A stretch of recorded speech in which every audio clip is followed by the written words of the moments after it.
Hello friends, आज हम करते हैं LSC 5। इग्नू का ये सब्जेक्ट है। इग्नू यूनिवर्सिटी से रिलेटेड LSC 5 ये BSc के स्टूडेंट्स के लिए है।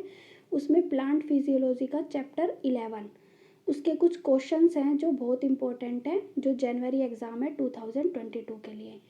और इस वीडियो के लास्ट में मैं आपको बताऊंगी कि कौन कौन से इसमें से रिपीट हो चुके हैं क्वेश्चंस, जो आपको लास्ट ईयर के एग्ज़ाम में मिल गए, तो वो इस बार भी रिपीट हो सकते हैं। अब चलते हैं, क्वेश्चन नंबर 1 है। कौन सा है ये क्वेश्चन? सिम्प्लास्टिक पाथवे और एपोप्लास्टिक पाथवे। तो ये क्वेश्चन आ सकता है कि सिम्प्लास्टिक पाथवे क्या होता है और एपोप्लास्टिक। तो जो सिम्प्लास्टिक पाथवे है वो क्या है? Movement of water through cell to cell occur probably by plasmodesmata. तो जो मूवमेंट होती है वाटर की एक सेल से दूसरी सेल में, किसके थ्रू? प्लाज्मोडेस्माटा के थ्रू। तो जो प्रोटोप्लाज्मिक ब्रिज है किसके बीच में? सेल्स के बीच में, दो सेल्स के बीच में प्रोटोप्लाज्मिक जो ब्रिज है उस ट्रांसपोर्ट रूट को बोला जाता है सिम्प्लास्टिक पाथवे। और ऐसी cells, since cells are joined by intercellular connection, तो जो ये सेल है वो किससे जुड़ी होती है? इंटरसेलुलर कनेक्शन से जुड़ी होती है।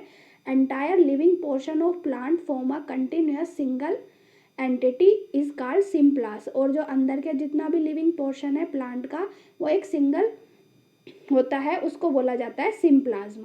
तो क्वेश्चन यहाँ से आ चुका है, सिम्प्लास्टिक पाथवे क्या होता है और एपोप्लास्टिक। तो सिम्प्लाज्म तो कभी नहीं आया, लेकिन आपको पता होना चाहिए कि सिम्प्लाज्म भी क्या होता है। अब है एपोप्लास्टिक पाथवे। ये क्या होता है? The other route for the transport of water is through cell wall. दूसरा जो रूट होता है वाटर के ट्रांसपोर्ट का वो सेल वॉल में होता है। इंटरसेलुलर स्पेस और नॉन लिविंग सेल जो जाइलम की होती है उसको, उस पाथवे को बोला जाता है एपोप्लास्टिक पाथवे। और जो नॉन लिविंग पोर्शन है प्लांट का उसे एपोप्लाज्म बोला जाता है। तो ये दोनों में डिफरेंस है। तो एक क्वेश्चन आपको बस यहाँ से ये करना है और इसमें कुछ इसमें इम्पोर्टेंट नहीं है। अब सेकंड है, इसी में डिफ्यूज़न क्या होता है? तो जो डिफ्यूज़न है वो स्पॉन्टेनियस प्रोसेस है। Diffusion is a spontaneous process that lead to net movement of substance from a region of high concentration to a region of lower concentration. तो एक स्पॉन्टेनियस प्रोसेस है जो मूवमेंट करता है किसी भी सब्सटेंस की हाई कंसंट्रेशन से लो कंसंट्रेशन में। और it can also be defined as the net movement of molecule from a region of high free energy to region of low free energy. या फिर हम दूसरी तरह से इसको डिफाइन कर सकते हैं कि नेट मूवमेंट कितनी हुई है किसी मॉलिक्यूल की जिसमें हाई फ्री एनर्जी से लो फ्री एनर्जी में। तो आप कोई सी भी इसमें डेफिनेशन लिख सकते हैं। सेकेंड इसी में ही है ओस्मोसिस। ये जो ओस्मोसिस है देखो मैंने यहाँ लिख भी रखा है, ये 2019 के एग्जाम में आ चुका है, तो ये इम्पोर्टेंट है। तो ओस्मोसिस क्या है? Osmosis is a special case of diffusion. ये भी एक स्पेशल केस है किसका? डिफ्यूजन का है। Here the movement of water, यहाँ पर जो मूवमेंट है वाटर की या सोलवेंट की take place from a region, वो कहाँ से होती है? High concentration to region lower concentration. इसमें भी हाई कंसंट्रेशन से लोअर कंसंट्रेशन में होती है, लेकिन इसमें क्या डिफरेंस है? To a separated by a semi permeable membrane. किसके थ्रू होगी? एक सेमी पेरिमेबल जो मेम्ब्रेन है उसके थ्रू होगी। और डिफ्यूजन में क्या था? हाई कंसंट्रेशन से लो कंसंट्रेशन में मूवमेंट हो रही थी, लेकिन वहाँ कोई सेमी पेरिमेबल मेम्ब्रेन नहीं थी। तो ये सेकंड क्वेश्चन है जो इम्पोर्टेंट है, एग्जाम में आ सकता है। इसके बाद एक क्वेश्चन है इम्बिशन। इम्बिशन क्या होता है? It is the process of absorption of water to the nearly dry surface such as seeds and would.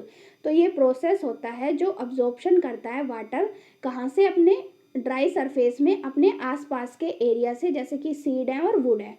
There is a liberation of substantial amount of heat during the process. तो इसमें liberate होती है क्या? Heat इस process के अंदर। तो ये क्वेश्चन भी आ चुका है एग्जाम में। अब नेक्स्ट है वाटर पोटेंशियल। वाटर पोटेंशियल, ये जो टर्म है वाटर पोटेंशियल, ओस्मोसिस, डिफ्यूज़न, तो ये सारी टर्म, इनमें से कोई ना कोई आपको ज़रूर एग्जाम में मिलेगी। अब वाटर पोटेंशियल क्या है? It is the difference between chemical potential of water at any point in a system and that of pure state at STP। तो ये क्या है, डिफरेंस होता है केमिकल पोटेंशियल वाटर का किसी भी पॉइंट पे सिस्टम में और प्योर वाटर में एसटीपी में। तो आप इतना भी याद कर सकते हैं वाटर पोटेंशियल के बारे में, क्योंकि इसके बारे में सिर्फ एक डेफिनेशन ही आएगी, थोड़ा बहुत अगर आप करना है तो by convention the chemical potential of water is referred to as a water potential, denote कैसे किया जाता है, साई डब्लू। तो ये जो साई है प्रोनाउंस्ड इज PSI, तो इसको साई बोला जाता है। Y W is express in pressure unit, तो जो ये है मतलब साई है, डब्लू है, तो इसको एक्सप्रेस किया जाता है प्रेशर यूनिट से। ये free energy per unit volume water का होता है। और साई डब्लू क्या होता है, डेल्टा म्यू अपॉन वी। तो ये क्या है, पार्शियल मोलर वॉल्यूम है।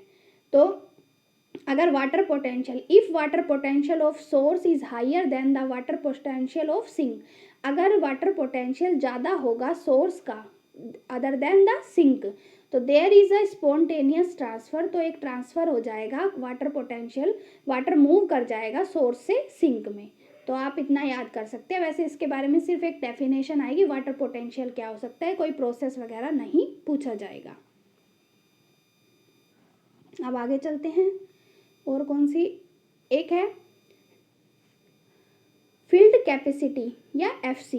ये क्या होता है field capacity, it is the capacity of a field to hold the amount of water against gravitational force.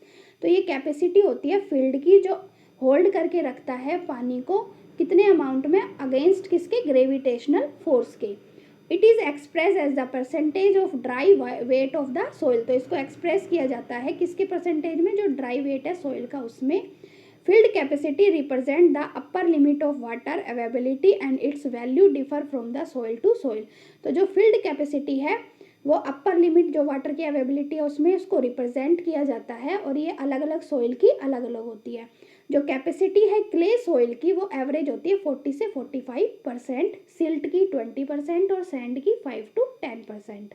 तो ये आपको याद करना है, ये एग्जाम में आ सकता है। नेक्स्ट है परमानेंट विल्टिंग परसेंटेज, PWP क्या होता है, permanent wilting percentage. It is the percentage of moisture in the soil eight which a plant wilt and does not recover. तो ये वो परसेंटेज होता है मॉइस्चर का सोइल के अंदर जहाँ पर प्लांट विल्ट कर जाता है और वो रिकवर नहीं करवाता unless water is added to the soil.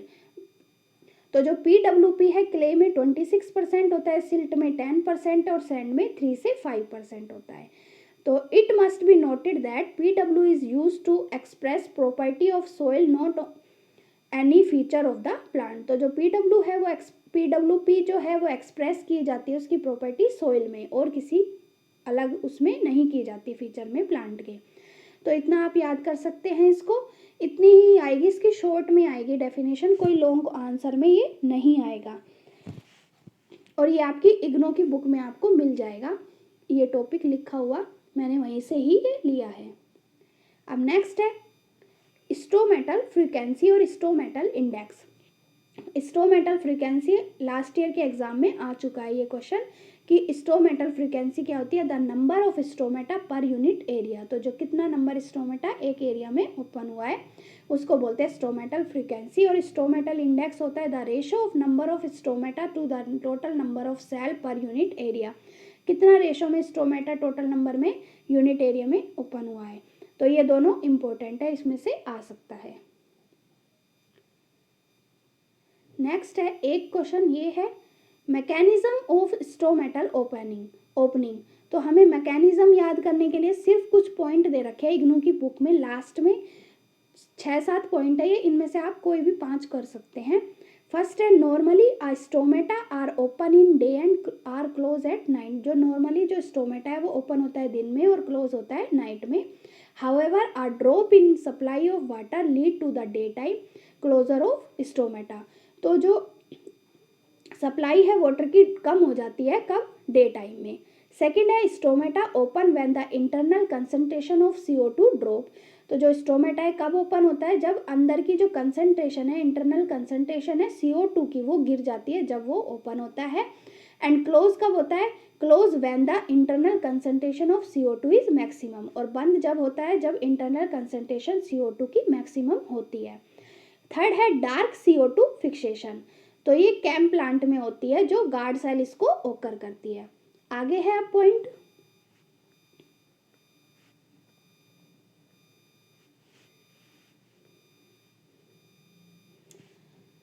In guard cell there is a change of pH in light. तो जो गार्ड सेल है उनके चेंज आता है पीएच में डे के समय में और नाइट के समय में, जो एसोसिएट करता है with the interconversion of starch and sugar, इसको एसोसिएट करता है। फिफ्थ है opening and closing of stomata are related to the osmotic potential of the guard cell. तो जो ये ओपन हो रहा है और क्लोज हो रहा है स्टोमेटा, वो किस पे डिपेंड कर रहा है, ऑस्मोटिक जो पोटेंशियल है गार्ड सेल का उस पर, और जो परमेबिलिटी है मेम्ब्रेन की उन पर। सिक्स है at the time of opening of stomata there is an inflow of potassium ion into the guard cell. तो जब ओपनिंग के समय स्टोमेटा में इनफ्लो अंदर की साइड आता है पोटेशियम आयन के, आयन अंदर की साइड आते हैं गार्ड सेल के थ्रू, बट द स्टोमेटा जब क्लोज होता है तो जो गार्ड सेल है वो लूज कर देते हैं पोटेशियम आयन को, जो आसपास उनके पोटेशियम आयन है उनको लूज कर देते हैं। सेवंथ है inhibitors of cyclic phosphorylation can also close stomata. तो जो साइक्लिक फॉस्फोराइलेशन है उसके थ्रू भी स्टोमेटा क्लोज होता है। एट्थ है blue light also bring about change in stomatal movement. तो जो ब्लू लाइट होती है वो भी चेंज लाती है स्टोमेटल मूवमेंट में। सर्विंग टू ओपन स्टोमेटा, तो वो किस में हेल्प करती है, ओपन करने में स्टोमेटा को। नाइन्थ है abscisic acid a plant hormone. तो जो एबेसिक एसिड है वो एक प्लांट हार्मोन है at a very low concentration can lead to closure of stomata. तो जब वो कम कंसंट्रेशन में होता है तो उसकी वजह से भी क्या हो जाता है, स्टोमेटा क्लोज हो जाता है। तो ये 9 पॉइंट है, इसमें से आप कोई भी 5 लर्न कर सकते हैं, ये एग्जाम में आने के चांसेस है। अगर आपको आज का ये सेशन अच्छा लगा है तो चैनल को लाइक करें और सब्सक्राइब करें, आगे भी आपको एलएससी और सीएचई की वीडियो इससे मिलती रहेंगी।